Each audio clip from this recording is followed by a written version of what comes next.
These are the sounds that need to start off the video.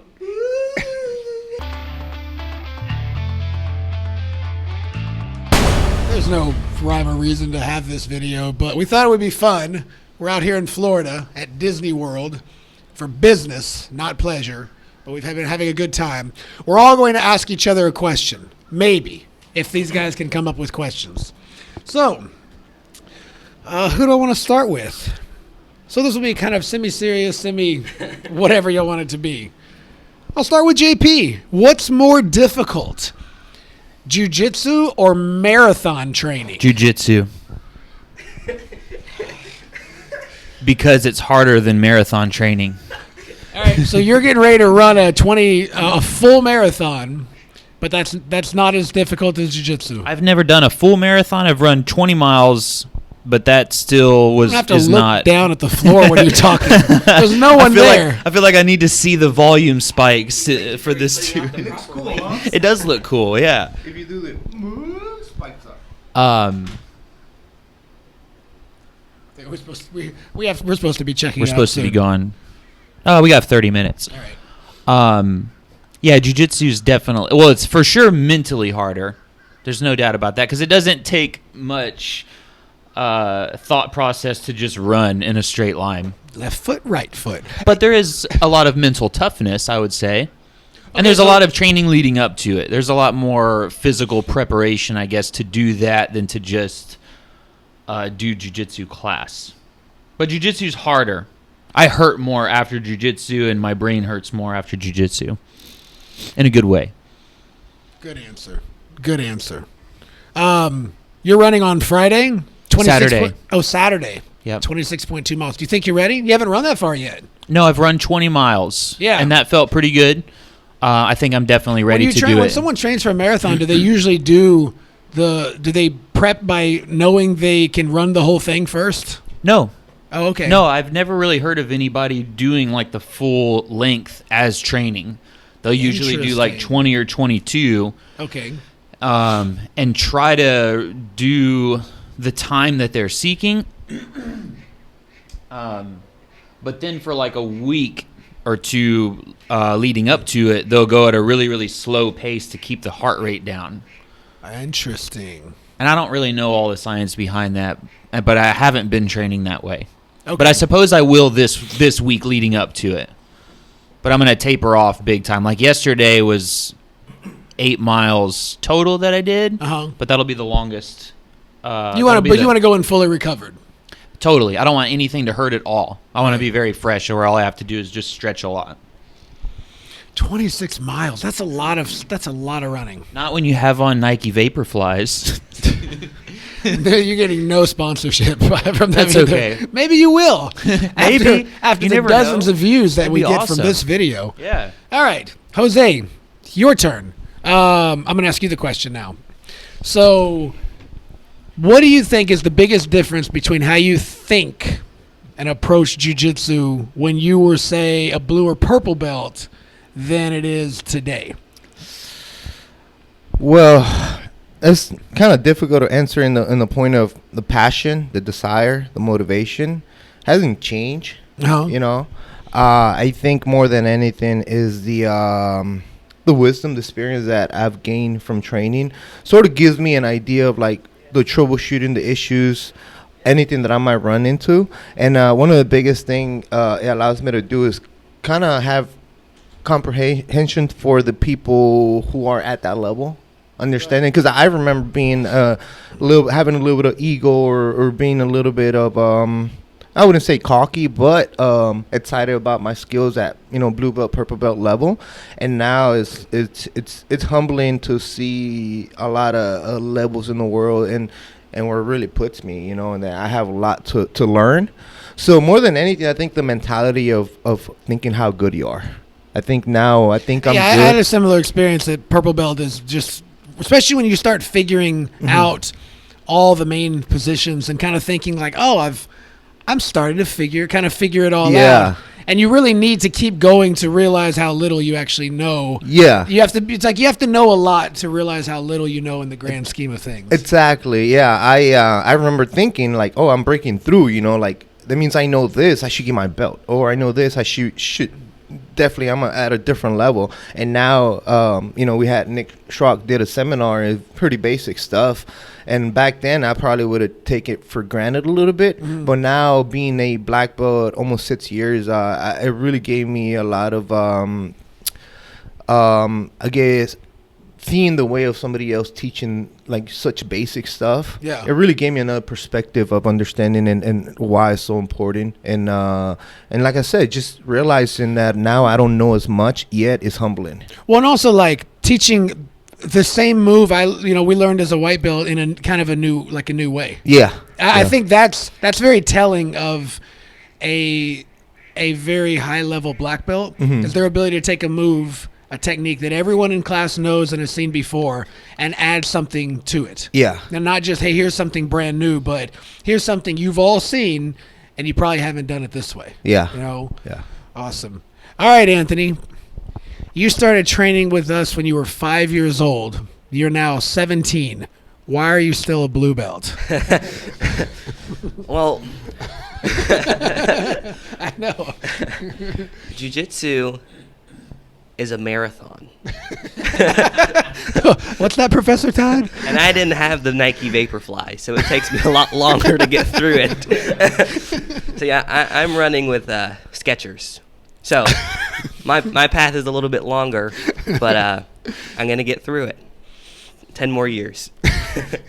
And if you don't know, Anthony is 17, so he doesn't qualify yet. But now he's like the blue belt in class that a lot of the brown and black belts don't always look forward to training with, because he's almost impossible to submit. Well, not impossible. Still got some time, but very, very difficult to manage. I tap him out all the time, so don't worry about it. You can definitely do it. All right. That's all three for me. Y'all's turn. No, thank you. I still haven't thought of any. I've been thinking of questions the whole time, but I haven't decided on anything specific. For JP. Okay. Yeah, maybe we could just jump around. Yeah. Keep it candid, folks. So I have a question, kind of like based. Anthony with one of his little laughing fits for no So we're talking about how we started working for Travis at the same time, similar time. I met you when we were training. Just started working, and I think it's been a huge change, at least for me, as a martial artist, as a person. What do you think is the biggest change for you if you compare JP when he first started working at a martial arts school to JP now? Good question. That's a really great question. Man. Well, it's Totally the same. it's totally different. I'm definitely in better shape now than I was before working in a martial arts environment. That's like 10 years. So 10 years makes a big difference. From 22 years old to 32 years old, you're a completely different person by then, as I'm sure you are now compared to then.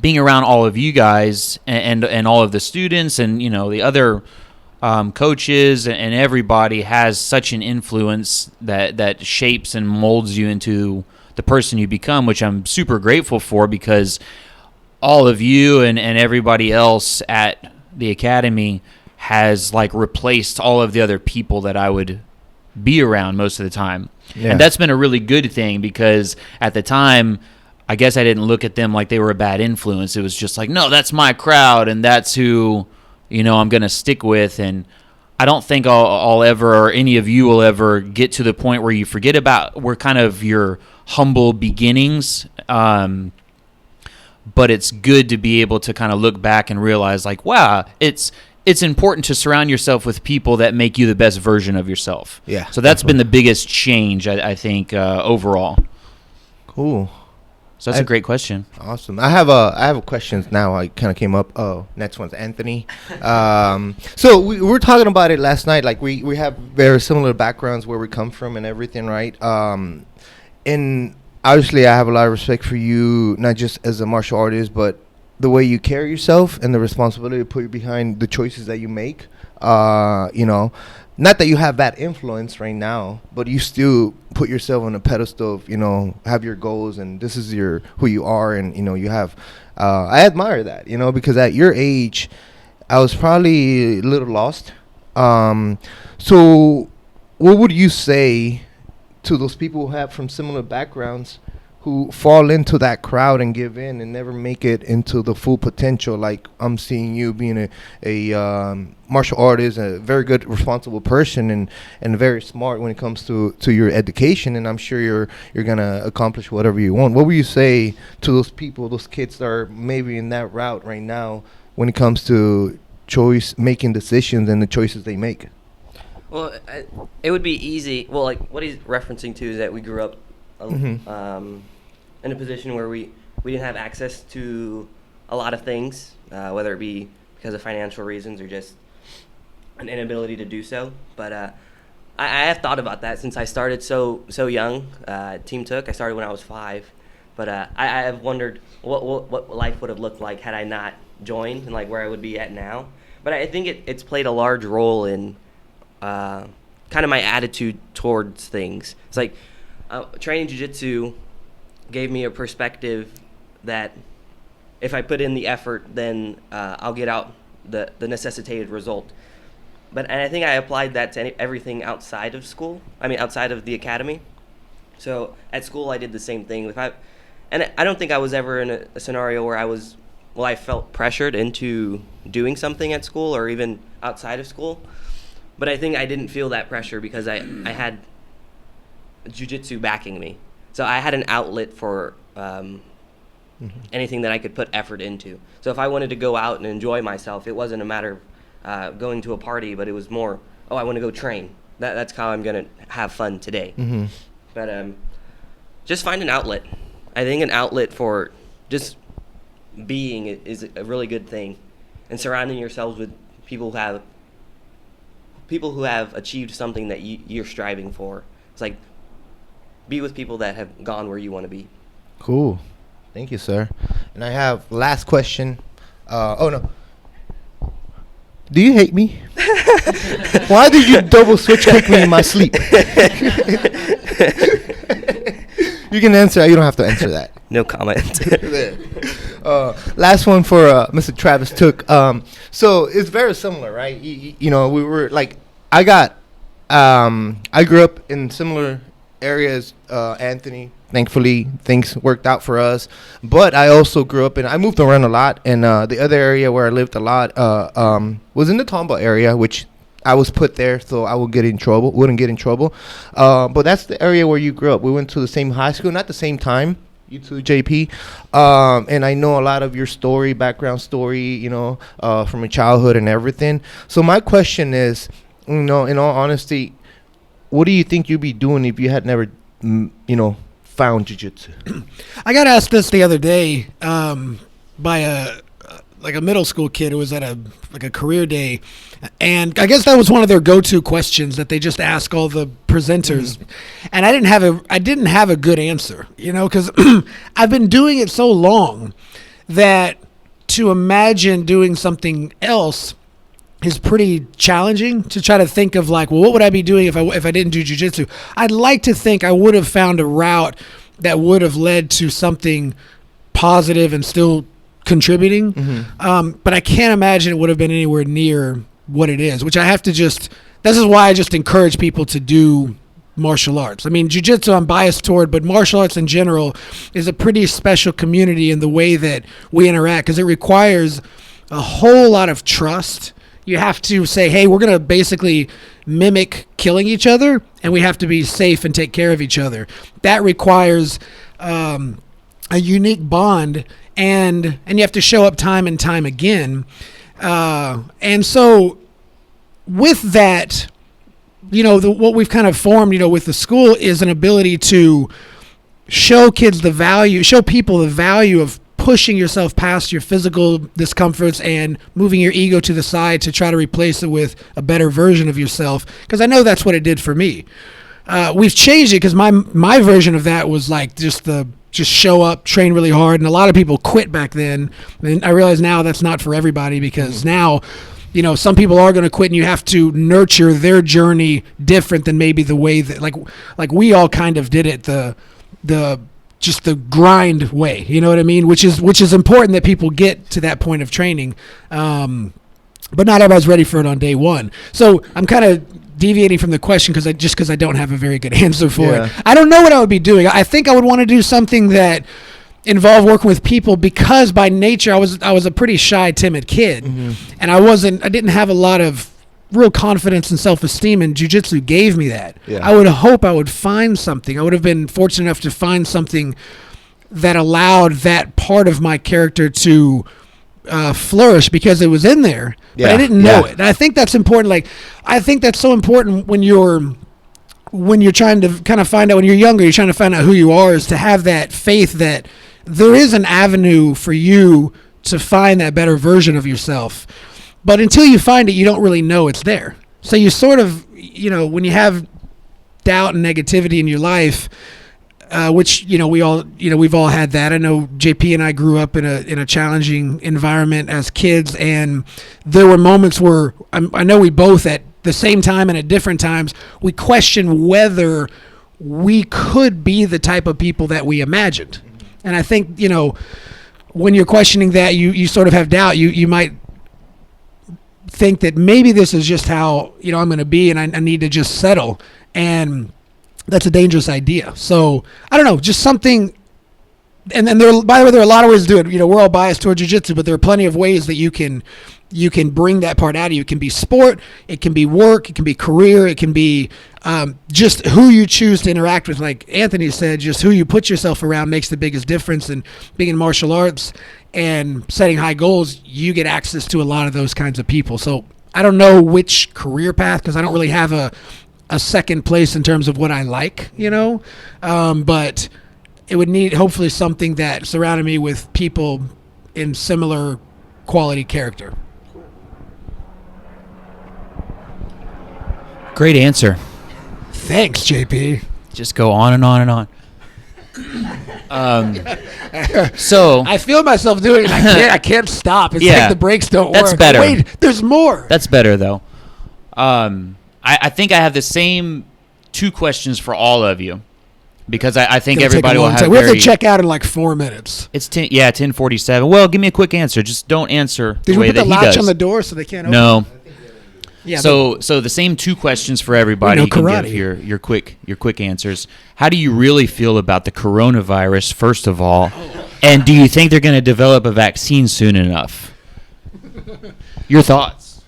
No, just kidding. Don't forget the rest of politics and religion. We got to cover a lot of ground here. Right. How do you feel about the current Democrat? Bernie's in the lead, and I couldn't be more thrilled about it. Just kidding. I don't really care about any of it. As instructors, which all of you are. Wait, it's not the corona question. It's not at all. Oh, okay. You can say something How about could I corona sound if you smart want. knowing nothing about this answer? Let's wait until things happen, and then we can. Oh, I thought that the whole time. It's just more stuff to be scared about. Yeah.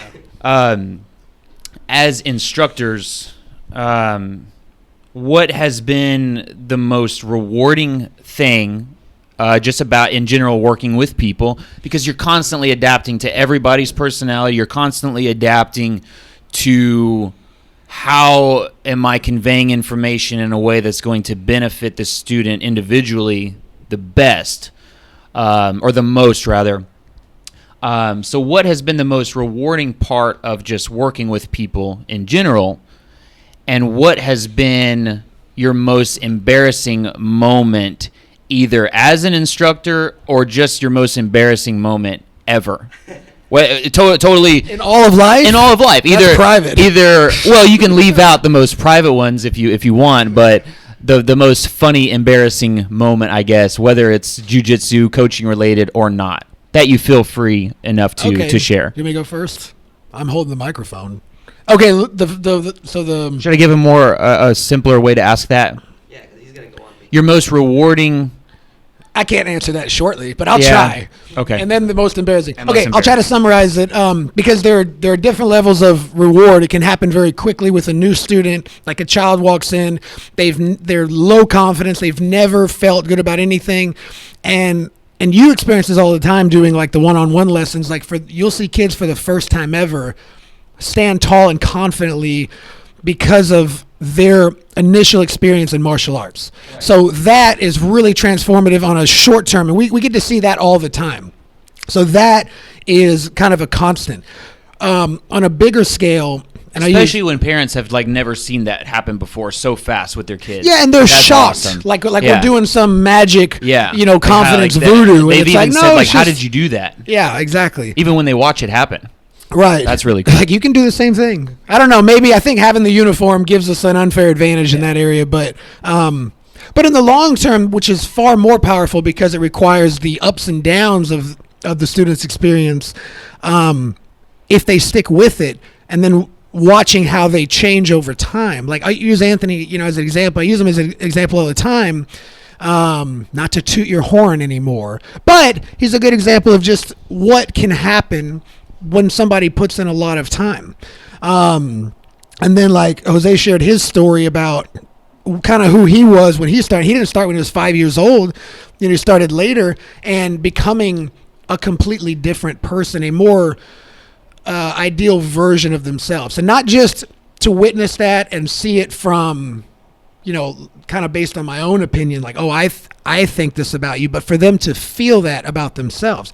You said the same thing. You kind of mentioned like at 22, from 22 to 32, you've been working here 10 years and being involved with it. You're going to be a different person in 10 years no matter what. You're just going to change because 10 years is enough time that life is going to change you. The way that it changes you, the way that martial arts can positively change you during the natural course of time is what I enjoy watching most. And in the beginning, when I was younger, my ego was more about satisfying kind of my own self. Like, are they really good at martial arts? Are they kicking butt at tournaments? And I still like that, but I like it for different reasons. I like seeing that they win a tournament because they believed in themselves and they were willing to risk losing, and now they've overcome the challenges. Maybe they lost a little and now they won, but that's just part of it. The competition part is one thing. The desire to train and give back and be that person that they didn't know they could be, that's really the most satisfying part. And the most embarrassing part was when I was teaching a north-south escape, and I'm doing this pendulum swing, and I'm moving, and I just ripped like the biggest fart ever. Yeah, in front of everybody. And How I tried many to people? Was it a like big 25 class? people. Nice. Yeah, and I tried to just keep going, and everybody was so respectful. They just kind of like, we're going to That was a practice great that fart, way. Professor. Yeah, except That was a black belt fart. It was a black belt flatulence. Except one student, he just sitting there like laughing, he couldn't hold it in. Like he's like, we know what happened. So everybody heard it. Oh yeah, everyone That's heard. I think great. if you were in the parking lot, you heard that one. It was. That's got to be a pretty common thing as a martial arts coach. Well, it's happened a few times, but sometimes if you're in the middle of talking, you can be just like, oh, that was part of what I was talking, saying. That was my gi tour. Yeah, my gi tour. Well, what's that and smell now it then? stinks. I didn't wash my gi. Great answers, Professor Jose. So the most rewarding part, beating up people, smashing the kids. No, I'm just kidding. It's very similar to what Travis said, like the rewarding, you see it right away. But that's very instant because, Professor has put a great program in our gym, and we're here constantly improving. So that is something that's going to happen. If you trust the program, we're going to help your kid. But the rewarding part is making lifelong friends. My students, the kid students, I have students that are in the military now. They're adults. Started working like Sean Williams. I started working with him since he was a middle school kid. Yeah. And now he's in the military and he's doing great. We stay in touch. And this last time he came in town, he didn't really see a lot of people, but I was one of the few people that he got to see and hang out with. Like Eddie Pugachev, like all those kids, Marco Vasquez, like all those kids in there, Lola. I feel like you know, if we're allowed to be in the same journey, we're probably gonna be lifelong friends, and I'll definitely see myself one day going to their wedding or seeing their son be born, or maybe they come to my funeral. You know, it's just like that lifelong friendship with not just the kids, but obviously everyone. I mostly work with the kids, and that's a big thing based on what I didn't have as a child. So providing that as a mentorship and a friend and somebody, you know, be there, it's probably the most rewarding part for me. Now, funny part is two things: martial art, and I kind of, as an example, when I was a purple belt, going back to the Eagle, I went into a tournament, and I was partying and not taking it serious, and I was training for Worlds, and I still have time. I'm gonna go to a tournament. I thought I was gonna win, and I had a really, really tough first match, and I was fighting at a heavier weight class, and I got super tired, and I felt the adrenaline dump, and I got whooped the second match. And it's a person that I'll probably submit over and over, but I got put on my spot, and that really embarrassed me as a martial artist, and never going to happen anymore. You know, I'll never go into a tournament not prepare or not disciplined enough. And the other part was hilarious is when I moved to a new school. I was in 4th grade, I think.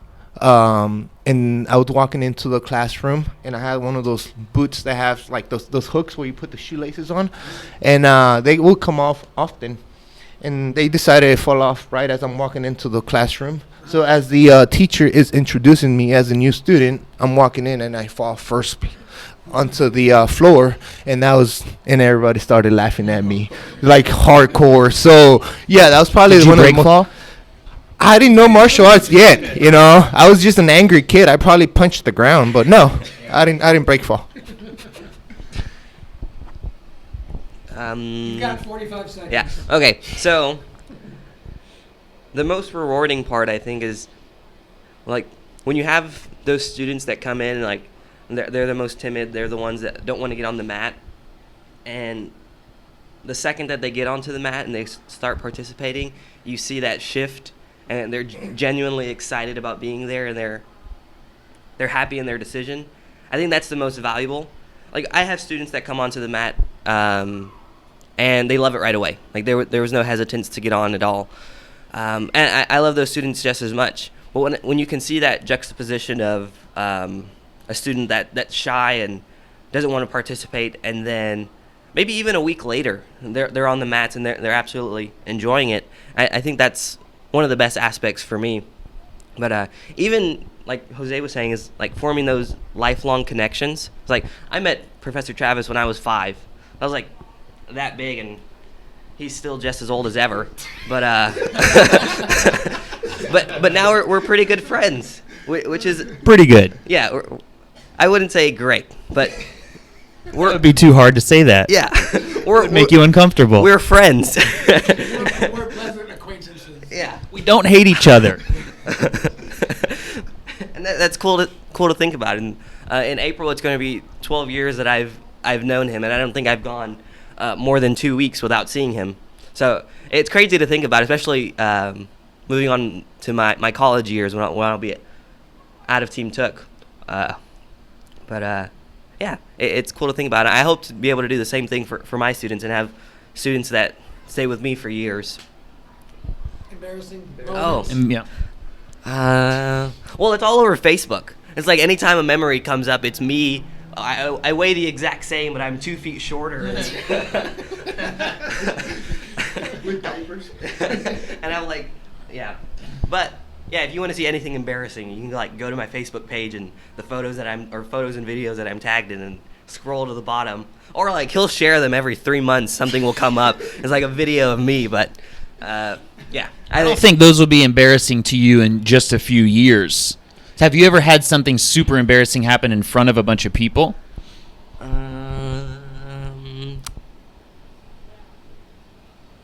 Or said something that you totally regretted in front of a bunch of people that didn't take it the way that you had expected? I think we have not enough time to dig into Anthony's entire history. Yeah, I Yeah, haven't been coaching okay. enough. I've been alive. All right, long enough. fat boy pictures. That's Yeah. the most embarrassing thing. As of right now. Okay.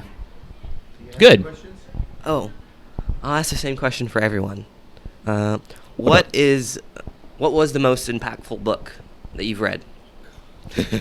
Just give the title. And Can't Hurt Me, David Goggins. Now imitate. Stay hard. When you get to mile 55 and your body starts saying, man, this hurts, you got to go another 100. That's how you take somebody's soul. Okay. Stay hard. Professor But for Travis. sure, that book. Oh, give it to him. The book? Yeah, the most impactful book. The book. Well, I listen to audiobooks. I don't read often. Let's stop there. I know. But I like Psychology of a Winner, is it? Psychology of Winning. Winning. I don't know the title. Yeah. Well, I really like that one a lot, but I mean there's really no first place because every book that we have come across, professor has told us to listen to or read has helped a lot. But that one really helped. It kind of like was the start of all the other books. Kind of really got me into them. So it's one of my favorite. And the other one, it's a 52-minute mental toughness audiobook that I listened to when I was competing in Austin one time. I was really nervous on it, and I listened to it on the way there. And I probably had like the most relaxed and chill and excited performance ever. And so I listen to it often. It doesn't talk nothing about fighting, nothing about sports. It just talks about mental toughness, and it's very simple, and I really like it. Yeah, I don't think I can give a good answer. I was looking at this list of like audiobooks that I have, and some are more recent. Some were really impactful like 10 years ago, and then some have been more recent. There was a quote that I really like that I think fits perfectly, to this. It said, the books that I have read are like the meals that I have eaten. I can't remember most of them, but they have made me who I am. And it's sort of like, that's how I think about it. Like when you're constantly reading, you're absorbing knowledge and you're applying it. But I have a hard time quoting or remembering authors who said what. Like I wish I could give better credit to the people who, have come up with, all the ideas. But I think even them, they're a mixture of the books that they've read and putting their collective ideas together. So, yeah, I'm sorry. I don't have a good answer. I'll just have to list a whole lot of books because a lot of people have been real meaningful. There are some authors where I've read several of their books. Recently, I read a book by Simon Sinek. He had The Power of Why, and that was an amazing read. And he had a couple of other books. The more recent one was The Infinite Game, which I had you guys all read. And that one. What's your favorite one? Yeah, that's yeah, and that's it. That's my favorite. Is all of them combined except for the bad ones. Your top 50 and your top 50 favorite quotes from each one, and how have those each affected you throughout life? Oh, we're out of at every time. age. All right. Oh, quick question for everybody. Give a quick. So we're here in Disneyland doing a behind the scenes look at how Disney kind of runs its operations to find better ways to, to take it back to our school and run it and implement it. So quick answer. What do you notice the most? Oh, Housekeeping just walked in. What do I notice the most? We'll be out 5 more minutes. All right. What have I noticed the most about this trip? How Disney runs their stuff. Oh. How Disney run their stuff that you think is most awesome? There's just so much. There's a myriad That's of a good answer. answers. There's a lot. Just the perfection of everything. I think the one thing that stands out the most, which is something I found out a long time ago about Disney, is that they paint the freaking fences every single night. Yeah. And they had to find some type of special paint that would dry in time to be ready to go every day. And that has to be, I don't know how many miles of fence to do that, but that they treat it that way with every single detail. And just the perfection of everything. But with that comes people looking for mistakes and everything too, which I think was really funny. Yeah. And yesterday we're at the event, and Disney is all about perfection and customer service, and this is the way we do things at Disney, which is unlike anywhere else. and everyone was just like, yeah, I saw a piece of trash on the ground, so I got my $180 back because I complained about that trash. And it's kind of like, well, there's still human error that's going to occur everywhere, no matter how perfect it may be. But just overall, the perfection and how there's they wouldn't have it any other way. Like, that's just the standard of things, no matter what. And if you don't fit that, or you can't keep up with that, then they'll find someone else that will. Right? Anthony? Well, I think kind of going off of what he was saying is like a lot of it is Short answer. A lot of it is seemingly perfect, but like especially relative to other amusement parks or anything like that. But it's the idea of striving for that perfection. It's like they're not necessarily perfect because, like you said, there was trash on the floor and things like that. But it's maintaining the idea that you're looking to achieve perfection, and in that you're constantly growing. And I think that's something that we have at Team Tooke, and we don't just stop. Especially like what I'm speaking to is like our leadership programs. We didn't stop at the homework sheets that we offer to the kids. We're still growing on that and looking on how to make that program better. You can't make fun of me for like my long answer. That was pretty wasn't lengthy long. answer. That was 25 minutes. Well, I'm same off from them. You know, that like Anthony said, they can't be perfect. So, and especially with dealing with thousands of people, and you know, we know people, us ourselves, can be pretty dramatic in places like that. But they strive for perfection, and they do their best. They vacuum the freaking grass. Just think about it, right? But I think one of the coolest thing is obviously the customer service is top notch, the best one.